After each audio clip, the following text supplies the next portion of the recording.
C'est quoi le karma? Pour comprendre le karma, il est essentiel de saisir sa véritable signification. Le terme karma provient du sanskrit et signifie action. Il se base sur la loi de cause à effet, où chaque action entraîne une conséquence. Ainsi, ce que vous faites aujourd'hui influencera votre futur, que vous le vouliez ou non. En décomposant le mot karma, on trouve kar qui signifie faire et ma qui signifie mouvement. Le karma peut donc être compris comme créé à travers le mouvement, illustrant que chaque action, qu'elle soit physique, mentale ou émotionnelle, génère des effets. Cela s'applique à toutes les formes de vie. Une mouche, une plante, tout être vivant crée du karma à travers ses actions, car le karma c'est simplement de l'action. Le karma ne se limite pas à des actes physiques, mais englobe également nos pensées, nos émotions et nos intentions. Chaque mouvement interne ou externe contribue à ce cycle d'action et de réaction. La partie la plus importante du karma que les gens ne comprennent pas, c'est que le karma et l'amour sont liés. Le karma est indissociable de l'amour, qui est à la base de toutes nos actions. Vous pensez que le karma est une punition? Absolument pas. L'univers ne punit personne. Dieu ne juge ou ne punit pas.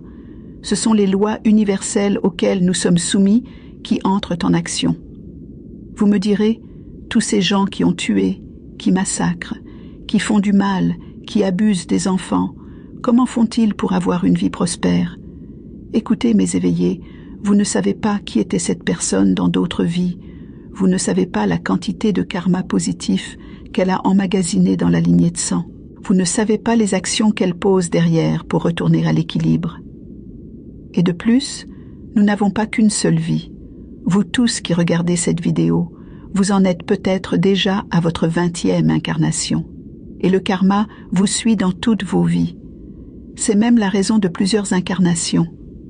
Voilà pourquoi on a une mission de vie. Le karma se paye d'une façon ou d'une autre. Comme dans les rêves, on peut éliminer un certain karma. Et je vais vous apprendre comment. Vous voyez les ultra-riches faire des dons de millions d'euros à des organismes par mois. Eh bien, l'univers est juste pour nous tous. Si tu comprends parfaitement les lois, tu peux jouer avec elles à ton avantage. La vie, c'est un jeu. L'univers cherche l'équilibre, c'est son travail. Il ne juge pas.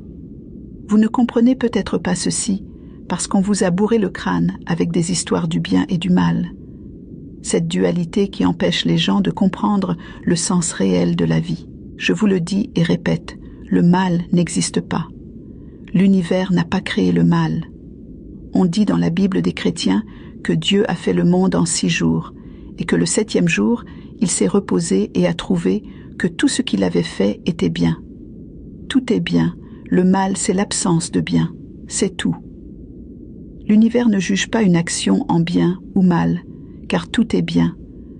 L'univers cherche à créer l'équilibre. Si créer l'équilibre équivaut à créer une catastrophe naturelle qui va tuer des millions de personnes, l'univers s'en fout. Il fait ce qu'il a à faire pour retourner tout à l'équilibre, c'est tout. Il ne regarde pas les choses en bien ou mal.